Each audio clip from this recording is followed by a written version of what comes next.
Hello, everyone. Thank you so much for taking the time out of your day to be joining us for what I believe to be an important and timely session in our Women's Health, Wealth, and Wellness series, the 9 pillars of personalized health and wellness for women during and beyond COVID-19. So are you ready, Sharon? I am Are ready. you ready? Buckle up. Buckle up. There's a lot of information today, but it's also important. And I just want to reiterate what you said, that I think it's everybody's goal to learn how to become a previvor versus survivor. So we're so excited that you're going to teach us how to know and understand our bodies and what we need to feel better so that we can live longer, happier lives. So Yeah. please take us through these 9 pillars, Dr. Yeah. Tiffany. So I think you're going to learn a lot about things that you probably had no idea that you could evaluate and have knowledge about. Things that I hear from my patients the first time that they come and see us within our functional integrative holistic practice is that they're, wow, I can actually look at that. I can actually measure that. I think it's quite fascinating for people to be able to understand their bodies in the way that we do.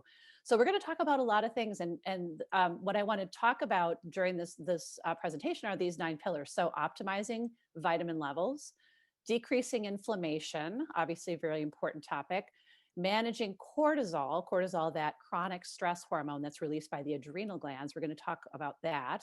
Balancing hormones. We'll talk a little bit about hormone health. Customizing a mental health approach, which is, I think, a novel way of thinking about mental health. Understanding your heart health. And as Sharon alluded to earlier in the talk, we're wearing red for women's heart health because it is still the #1 cause of death for women. So it's very important for us to understand that well. Maximizing gut health. Gut health is also a really hot topic, and I think it's really important to understand that. And then we're going to get into a little bit about genomics and genes, and then individualizing or personalizing nutrition and exercise. And so we're going to go in this order, and then the things that are in orange are the things that we're going to take a deeper dive into during this presentation. It's not that the other topics aren't important. They are incredibly important. It's just that we don't have time. All of these would be a whole day, at least a whole day of conversation on their own. So I did actually create some bonus material for the attendees that they will receive after this presentation that goes into more information on some of the other areas so that you can have access to a deeper dive on some mini lectures actually that you can actually look at after this presentation is over. Okay. Wonderful, Dr. Mumm. I just want to, if I could just take a moment to recognize how important this slide is. There's been such a shift in focus from the typical old bikini approach of women's health, where we only focused on the breast and reproductive organs, now to a much more expansive understanding that all of these different pillars are so important in all of these parts of our body. You know, I want to take this moment, I always use this moment as a reminder that we all need to get our yearly mammograms and go see your gynecologist for your pap smears and your appointments, because early detection does save lives. But it's important to know that all of these different areas of our body work together. So please take us on this journey. Yeah, Thanks. that is so true. They all do. And I think that's a unique thing about the way that we practice in functional and integrative medicine is we do see a whole person when we see a patient. We don't see a collection of parts. We see a whole individual human being with her own value system and her own unique take on how she wants her healthcare to go. So let's dive in. 100 miles an hour. We're going to start off with the idea of optimizing vitamins. So the question that I get asked most often, I think, in my practice is, should I take a multiple vitamin? Followed shortly thereafter by how much vitamin fill in the blank should I take? How much vitamin D? How much vitamin A? And I'm such a believer in the personalization of healthcare that I think that very few people should be taking a multiple vitamin, but rather we should actually be looking at levels. And this is one of the things that I wanted to drive home about its relationship to COVID is that there have been incredible studies looking specifically at vitamin D, but there's some other immune enhancing supplements and vitamins that I'm going to talk about in a moment that really make a difference. And, you know, this is not just time for COVID. We also have influenza, and year round, we have illnesses that we're faced with, and optimizing things like vitamin D and understanding where we fall in the spectrum of normal values, I think is really, really important.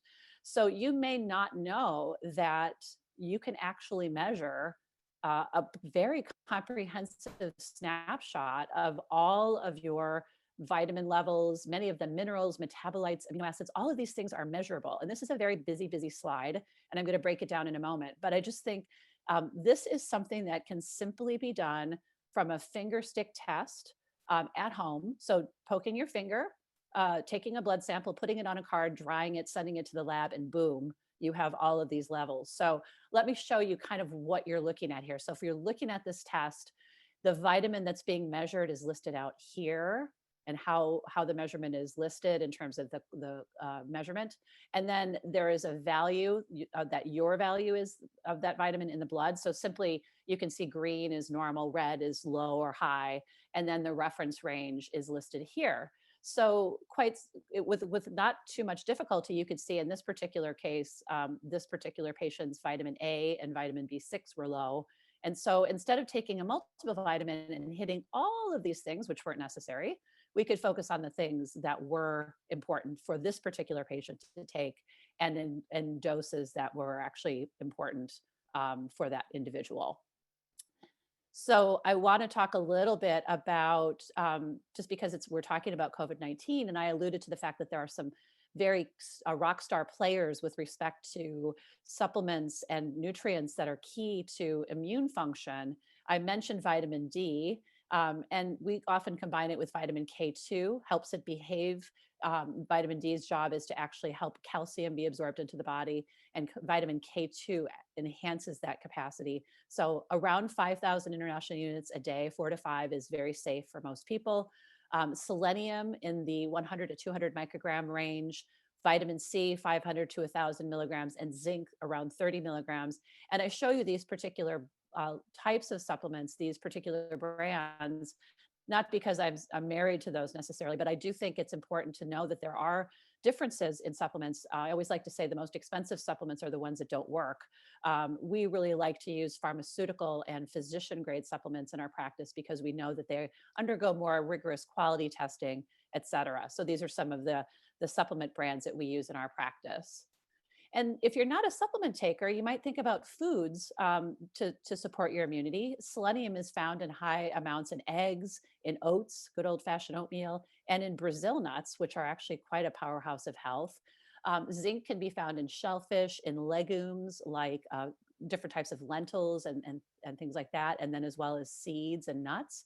And then, of course, vitamin C in our citrus foods and peppers, particularly the red, yellow, and orange variety, and then strawberries as well. So you can eat your way to a really nice immune support. You'll notice that vitamin D is missing from this list because it is really hard to get enough vitamin D in rich foods like milk. It's just not high enough. And so we get our vitamin D primarily through sunshine exposure. I'm in Milwaukee. We're not getting a lot of sun up here. So if you happen to live south of Atlanta, Georgia, you're probably doing a better job with your vitamin D, but most of us do need to supplement, particularly in the wintertime. Oh, that is so helpful. I think just for a second, Dr. Tiffany, before we move on to the next pillar, Yeah, just wanted to reiterate that this is a finger test that we can yeah. do at home. Can I show you? I would love to see. Yeah, I would. so it's a test just like this. It's a simple test we send to your house, and you literally just poke your finger, put drops of blood on a card, and send it in. That's how easy it is. That's terrific. And I just would love your advice and guidance because I have all those rock star supplements sitting on my counter each morning. And sometimes I do, sometimes I don't. But can you give your advice and guidance on to how often we should be taking this finger test that shows our vitamin levels, and do our vitamin levels shift over time? Yeah, they sure do, especially when we discover there are lower values. So in the example I was showing you, the vitamin A and the vitamin B6, we would like to supplement that particular person and then recheck and see, did we move the needle? Did we actually bring those values up? I think this is a great test to be done at least once a year, just to check in. Our nutrients change. The type of nutrients that we get in our food can shift depending on where our food sources are. So if we're getting our vegetables in the Midwest, if we're getting our vegetables here versus from California versus Mexico, these things can change the nutritional quality of our food. So it's important, I think, to keep tabs on it. I personally do the test at least twice a year because I like to track specifically my vitamin D level. With winter in Wisconsin, I like to make sure that I have adequate levels both in summer and winter. So yeah, it is something that I think should be done regularly. And it just again keeps a handle on some of the things that we may not know are going on in the background that would be important to have your arms around. Got it. All Thank you. right, you're very welcome. Okay, so food is another big topic. We're going to start talking about inflammation next. And this is a really interesting topic because what we know to be true about inflammation is that it seems to be involved in pretty much every chronic illness that we have. So everything from Alzheimer's disease to some cancers to type 2 diabetes to autoimmune conditions. All of them have inflammation in common, even cardiovascular disease. This is all driven, at least in part, by inflammation. So understanding it and being informed about your inflammatory levels is really important. So how do we detect inflammation? I think if you have a swollen, painful wrist, as is this picture, it's going to be pretty obvious. You're going to have redness, you're going to have pain, maybe some swelling, stiffness. And so just by looking with your own eyes, you could see, oh, there's inflammation happening in my body. Or maybe you have an infection in your skin, there's inflammation happening there. But what if you don't have anything noticeable in your body and you're wondering, do I have inflammation going on that I'm not aware of? So I wanted to bring the audience attention to the fact that you can measure inflammatory markers in the blood to give us a sense of how much inflammation is going on behind the scenes where we wouldn't know that it's there. So something like C-reactive protein, we abbreviate that CRP. And when we're talking about heart-related or vascular-related inflammation, as in heart disease, we talk about high sensitivity CRP or cardio CRP. Those are the same thing. We can also measure something called an erythrocyte sedimentation rate. We abbreviate that SED rate. It's another inflammation test. It's been around for decades. We can measure inflammatory markers like arachidonic acid, and I go into this in more detail in one of my mini lectures that you'll get later, as well as omega-3s, 6s, and 9 levels, which are all involved in the pro-inflammatory and anti-inflammatory cascades. You could actually measure those as well and have a good sense of where you stand from an inflammatory standpoint, and I think that's really important. These are all simple blood tests that can be done in your doctor's office or off of a finger stick or saliva sample at home as well. So how do we decrease inflammation if we have it, or how do we proactively deal with inflammation is probably my better way of talking about it. We can take away these yummy, delicious foods over here. And, this is the standard American diet, which we, appropriately refer to as the abbreviation SAD. This is what a lot of us, in this country are eating, and it's incredibly pro-inflammatory. It just lights us up like a Christmas tree from an inflammatory standpoint. So limiting and or decreasing these foods and amping up these anti-inflammatory foods, things like healthy olive oil, omega-3 fatty acids, and salmon, things that are nutrient dense like berries and nuts, and even dark chocolate has some great anti-inflammatory properties. So, eating stuff that's closer to nature is incredibly important. There's actually an anti-inflammatory diet that details that out. And you can also look at anti-inflammatory supplements. This one happens to be turmeric, which is the beautiful orange root that gives curry its flavor. You can eat curry. You just can't get a lot of concentrated turmeric or curcumin in that. So you can take supplements. I do every day for my arthritis pain. I take 2 of these little orange guys, and they're wonderful anti-inflammatory properties. I refer to it as my herbal ibuprofen, but I don't have any side effects. It doesn't give me ulcers. It doesn't hurt my kidneys, so I can take it freely without worrying that the side effects are going to be there. So that's great. That's another way of approaching inflammation. So we're going to change direction again and get to pillar number 3, talking about managing cortisol. And this is one of the ones that was in orange in the beginning of my introduction, because it is probably the most common problem that I deal with in my female patients and male patients, but female patients particularly. So I want to spend a little bit more time on this one. So first of all, let's get grounded on what is cortisol. Cortisol is a hormone that is released by the adrenal gland, this little hat on the top of our kidneys. And there's a lot of hormones that this very powerhouse of a gland releases.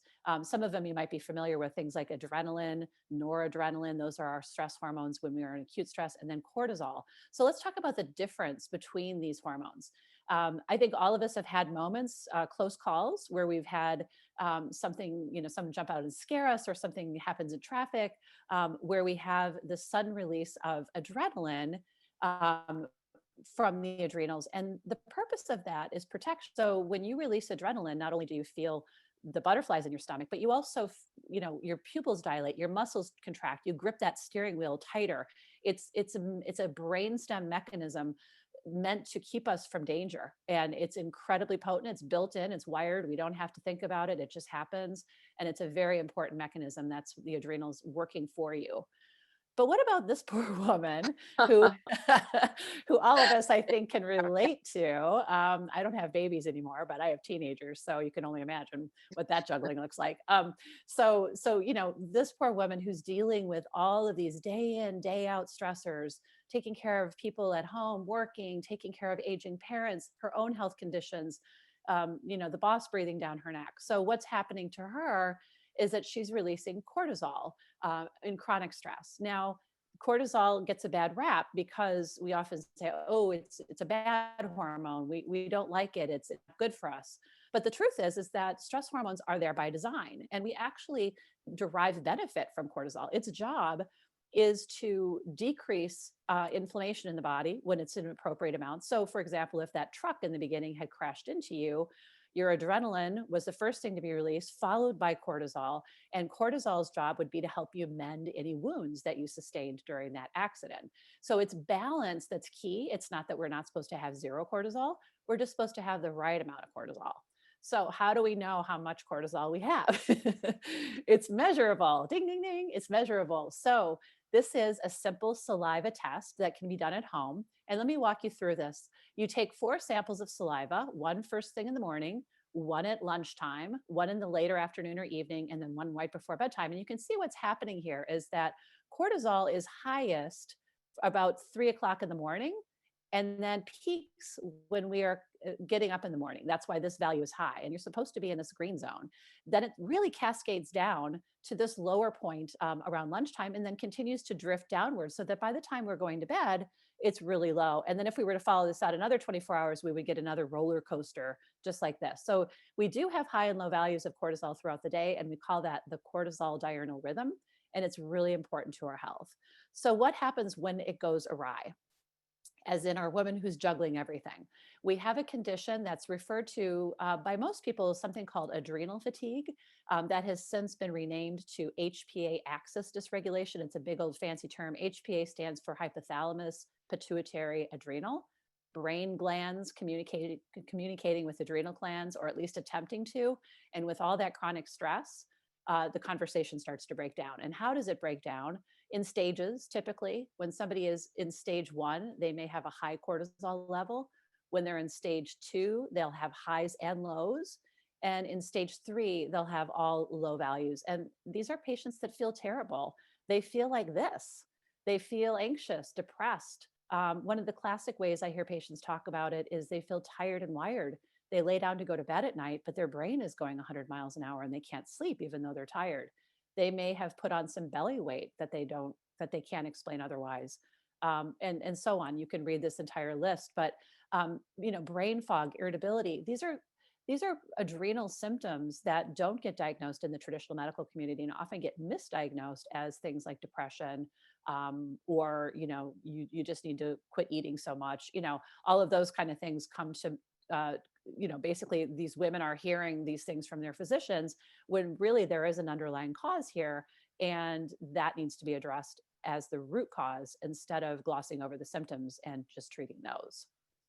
That is so helpful. Thank you. Yeah, so this is what we do to treat. I think the most important takeaway here for the audience is to know that this is treatable, and Mhm. typically in about a year to a year and a half, if we are able to do things like get some stress under control, get you sleeping, and potentially put you on some adaptogen herbs. I've listed those here: ashwagandha, panax ginseng, rhodiola, licorice, depending on where you are in that those stages of adrenal fatigue. This can go a long way to supporting your adrenal glands, getting you sleeping with some natural, non-addictive, non-dependency oriented herbal medications managing stress. And this doesn't have to be a huge undertaking. I personally have my 1 minute meditation nailed. I don't have time for 20 minutes, but 1 minute at certain times of the day, just to reset those cortisol levels, can go a long way to healing the adrenal glands and really helping your health. So it's a very important thing to do. Ready to move into hormones? As long as we're talking about cortisol, I think it's important to talk about hormones as well. And I'm not going to spend a lot of time on this topic, but it is an important one. And I think the biggest disservice that we women have dealt with in the realm of hormones is that with some studies that came out in the 90s, the Nurses Health Initiative, the pendulum swung from everyone gets hormones to nobody gets hormones. And neither of those things is good. What we need to be thinking about is that hormone use, hormone imbalance, correction of those problems should be personalized. It is a conversation that needs to happen between a woman and her doctor. It is not for everyone, but there are some very positive things that hormones can help with, not just the traditional bone strength, preventing osteoporosis. We do have positive benefits to the cardiovascular system, to muscle strength and agility. And I think most importantly for me, brain health. There's some really great evidence to suggest that estrogen and progesterone, but mostly estrogen, really important in decreasing risk of development of Alzheimer's disease. It's not the cause, but again, it seems to have a correlation with that. So hormones are not bad. And I think we need to bring this conversation up and empower women to have these discussions with their healthcare providers so that they can understand whether it's right for them or not. Oh, Dr. Tiffany, absolutely. I mean, we've talked about this. Knowledge is power. And that's why creating a personalized plan is so important, because you get to study what your own hormone levels are. And that's one of the ways, one of the paths that can take you from, to be a previvor instead of being a survivor. So hormones Absolutely. are not bad. You just have to know your body and know where you stand. So we just finished our fourth pillar. We're on to our fifth. We're doing great in time. Looks like we've gotten some terrific questions from our attendees, and I encourage you to continue to ask the questions and we'll answer them in about 15 minutes or so. So please take us to the next All pillar. right. We're going to keep going then. So again, another really, really important topic couldn't be more timely during this era of COVID, where, as you mentioned earlier, Sharon, women are shouldering a great deal of the fallout Yeah. to this pandemic. They are full-time workers, they are full-time mothers, they are full-time everyone to everything. And so, really taking the brunt of mental health, and then also trying to help others with their mental health, their kids or their parents. So really understanding mental health from a different approach is interesting. So I've said the word personalized a lot during this presentation. And you're going to hear me say this repeatedly, because I do think that one size fits all medicine needs to go. And I also think that psychiatry needs to come around. So when we talk about neurotransmitters, and that may be a word that's not familiar to you, and again, this is a busy slide, so don't get hung up too much in all the little words, but neurotransmitters are the chemicals that are in the brain and in the nerve tissue that we think are at least partially responsible for mood. So things like serotonin, you've probably heard of, dopamine, you may have heard of. These are neurochemicals that we think are a part of the way that people feel, and you can measure them. So simple urine test done at home, you can actually evaluate the full repertoire of your neurotransmitter levels. And why is that important? Well, let me talk about one patient that I saw that I think is a really prime example of why it is important to measure. So this is a woman who is in her late 40s and has lifelong anxiety and has been treated with all of the medications that are on the market, all of which caused either terrible side effects or didn't work for her. And the reason is because she was being given medications that focus on serotonin or dopamine. And those are the primary ones that are on the market today. And she was high on both of those. So the worst thing you'd want to do is give a patient who has high levels of serotonin and dopamine those types of medication that enhance those and increase those levels even further. So knowing this, we were able to target her treatment. And I'm going to talk a little bit about what we did for her later in this presentation, because we actually looped in some genomics, and that was the key to getting her better. So I'm not gonna steal my own thunder now. I'm gonna save that one for you later. You'll have to stick around and find out what happened to her. Terrific. So heart health, Sharon, I mean, number one cause of death for women. We've said it Yeah. once before. I really want you to listen strongly to this because I'm going to tell you about a patient that I met that really changed my understanding of heart health and how to address it. One of the things that's always bothered me about healthcare is waiting until something happens and then doing something about it. It just makes absolutely no sense that we would wait for someone to have a heart attack and then jump in with stents and medications and blood thinners and say, okay, this is your new way of life. Makes no sense to me at all. So I want to educate you on the fact that a typical heart risk analysis is not enough. So if you go to your doctor probably once a year, he or she is running a lipid panel, we call it, a total cholesterol, an LDL, so-called bad cholesterol, HDL, so-called good cholesterol, triglycerides, which are your blood fats. There's a ratio of cholesterol to HDL, and then usually a fasting blood sugar to screen for diabetes. And that's pretty much it. Most of us have that, and we go about go on our merry way. Sometimes we do an EKG, which is an asymptomatic person who does not have chest pain, is a worthless test. So we say, okay, you're healthy, you have good cholesterol, you have normal blood sugar, your risk is low. However, there's a lot more information under the hood than just those simple tests. And what I would recommend, and again, this is a busy slide, and you'll have a copy of this so you can have this list.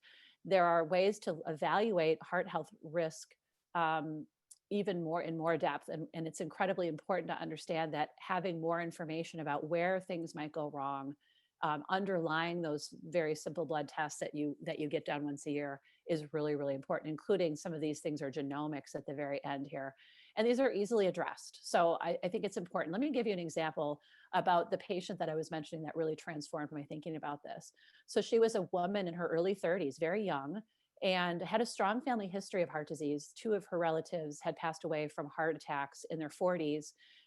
So she was going in regularly and getting it, her cholesterol done and all of that, and everything was always very normal. So the doctors thought that probably she did not get the genes for whatever it was that was driving those early heart attacks.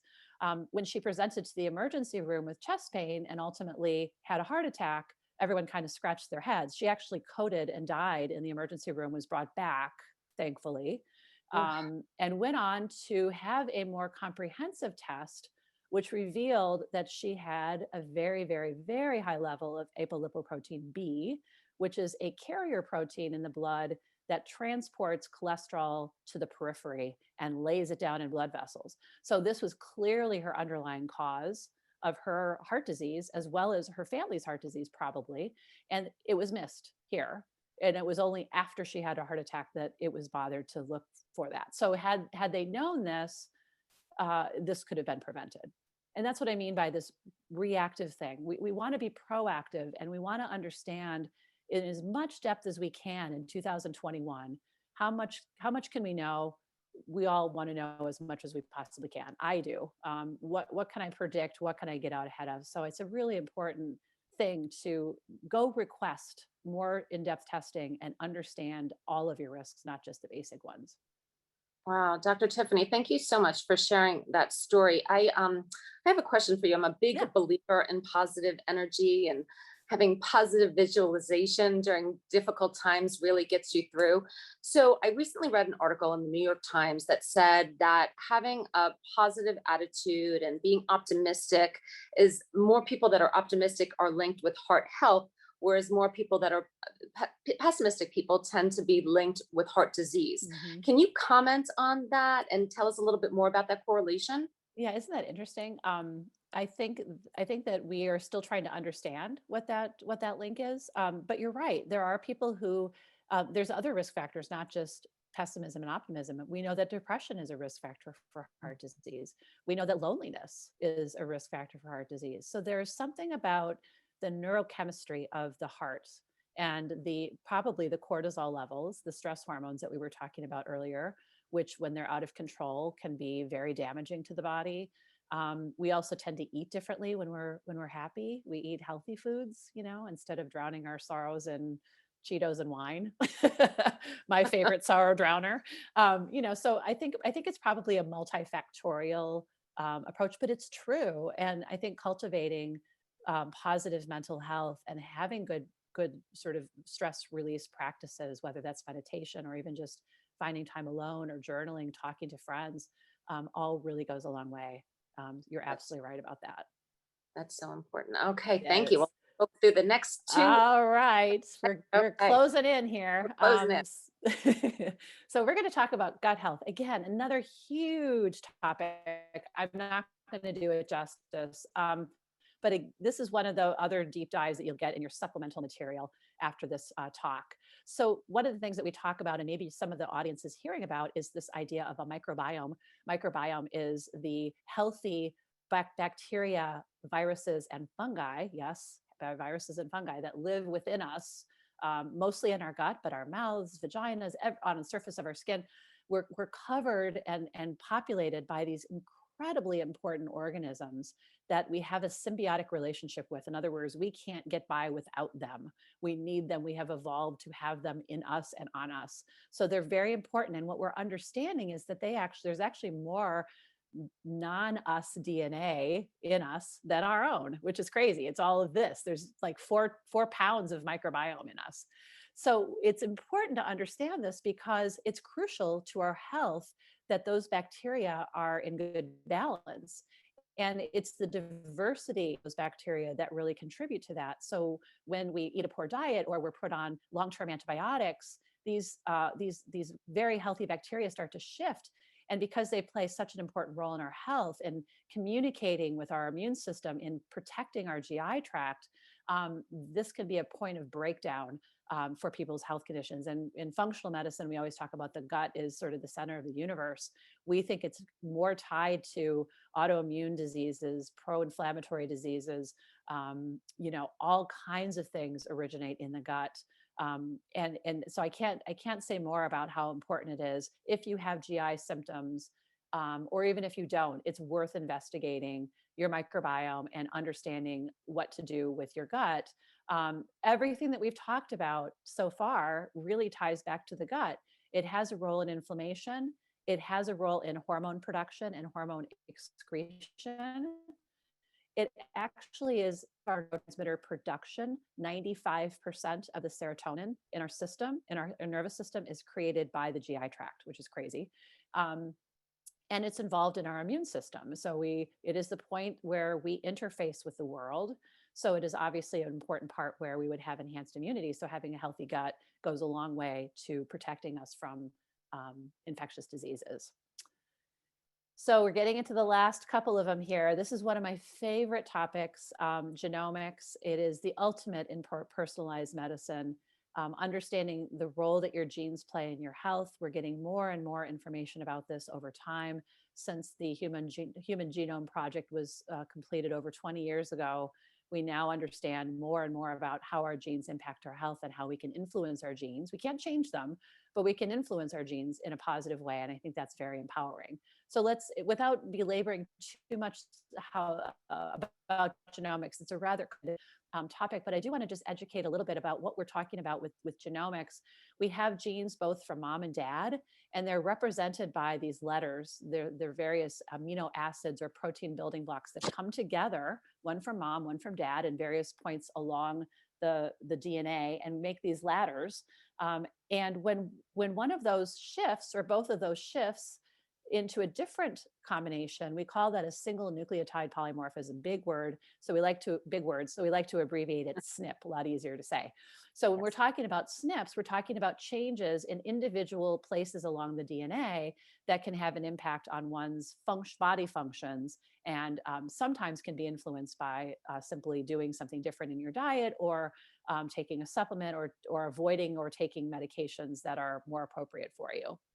So as I said earlier, we have this patient, if you'll recall, that I was teasing you. I was going to talk more about her situation. The woman with lifelong anxiety in her late 40s, who we discovered had very high serotonin and very high dopamine levels. We actually dug into her genomics. And this is a busy slide, and there's a lot to look at here. But what I want you to focus on is this gene up here at the top, COMT, stands for CO methyltransferase, and there's several of them. But what you can see here is that by being denoted in red, she actually had some very serious changes in those two SNPs that were resulting in her inability to break down adrenaline in her body. So when her adrenals released appropriate amounts of adrenaline, it circulated and circulated and circulated in her body so that she had a very difficult time getting rid of it. And of course, that made her feel anxious, right? So it was very, very eye-opening for her to understand this about her health. And we simply fixed the $1 a month supplement, all of those dozens and dozens of years and all the trial and error that she had with all those medications. She simply just needed some help making this gene work better, and it worked. And that's all we had to do. So I love this patient story. And she was so grateful, and, just cried because she just felt like she knew something was wrong. She knew it wasn't her. She knew it was something that could be solved. And we found it at the root cause, and we solved the problem. So that takes us to the next area, in that we can start applying genomics to healthy lifestyle. I like to talk about individualizing nutrition and exercise because nutrition information shifts all the time. We're constantly being bombarded with new ways to eat. So from keto diet to paleo to low carb to intermittent fasting, while there is some validity in all of them, I think I get more often than not, what's right for me? What is it that I should do with my nutrition and exercise? And I think that since you've had a little taste of genomics, you can understand that there are certain ways that we individually should be using food. Some of it's based on values and ethics, but some of it's based on genes. And as you can see, there's a wide variety. We all come from different places in the world with different genomic backgrounds, and that makes a huge difference for who should be eating what. And so I like to personalize my approach to nutrition and exercise by using genetics and food values in an area of something we call epigenetics. That means food and lifestyle practices that help influence genetic output positively. So again, we can't change our genes, but we can influence them in a positive way. And it's a huge topic, but it's so fascinating to me. A little early, but we're starting to really see some positive outcomes from this. Wow. And Dr. that, we made it. We made it. Through the 9 pillars. Yes, we did. We made it through the 9 pillars. So my key recommendations and takeaways that I want to leave you with today. First is less guessing. Oh, I got a little trigger finger here. Less guessing, more measuring. Okay. We've measured everything we talked about today. Everything is measurable, or nearly everything is measurable. And I think you should try to, as much as possible, base your clinical and personal health and wellness approaches to measurement if possible. I've said it personalized a million times, but I think personalization is the key. You should not be lumped in with the other 20 people that your doctor saw that day. You are a unique person. You are a whole person, and you deserve to be treated as we'll call an N of one, the only one. The whole person approach focused on solving health problems at the root instead of reacting. And related to that, as far upstream as possible in prevention so that we're not reacting to a catastrophe, a health catastrophe, or waiting for something to happen. Now, we can't predict everything, but there's a lot of things, and this will become more and more important, I think, as time goes on and science discovers more and more ways to keep us healthy. And lastly, that health matters now more than ever. We have been taught the wonderful silver lining, as you mentioned earlier, Sharon, is that COVID has made us aware of our health and how important it is.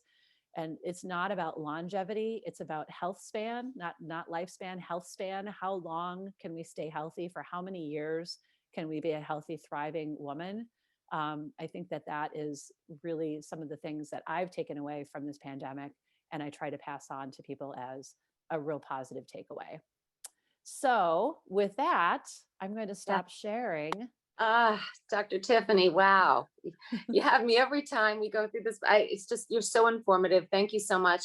I would love to get right to the questions. Our attentive audience has sent us so many wonderful questions. And I just want to point out that you will address some of the questions that we don't get to in a bonus video that we can send out. So I apologize in advance, but I want to get to as many as we can. So I'm going to look at the first one. And it pertains to the at-home test that you showed us before and that you demonstrated.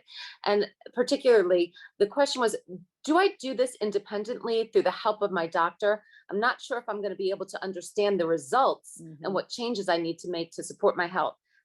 And what if my doctor doesn't know or support these additional insights? Can you Sure. comment on that? Yeah, absolutely. Yeah. So I shared with you, these simple tests. This is the saliva one that we do for cortisol and other hormones. Yeah, you're right. Not all doctors are trained in this type of practice. And I think you do have to have a partner to go through this. These are fairly complex topics, and to have a partner lead you through, a healthcare partner lead you through your results so that you can have not only the knowledge, but the action plan. What do I do with this now? That I think that's incredibly important.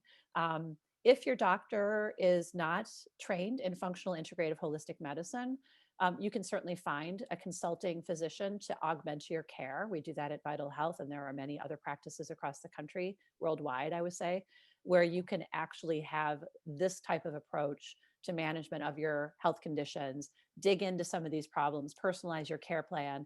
Doesn't mean that you have to necessarily leave your doctor. It's just another wonderful member of your care team. And I think that is the way I like to do it. Consult, get to know you, understand what your goals are, and then do the appropriate tests or things that you're interested in finding out or that we think are important collaboratively, and then move forward from there. Oh, that's wonderful. Thank you. And it's so encouraging to know that we can take these tests at home, and I appreciate Absolutely.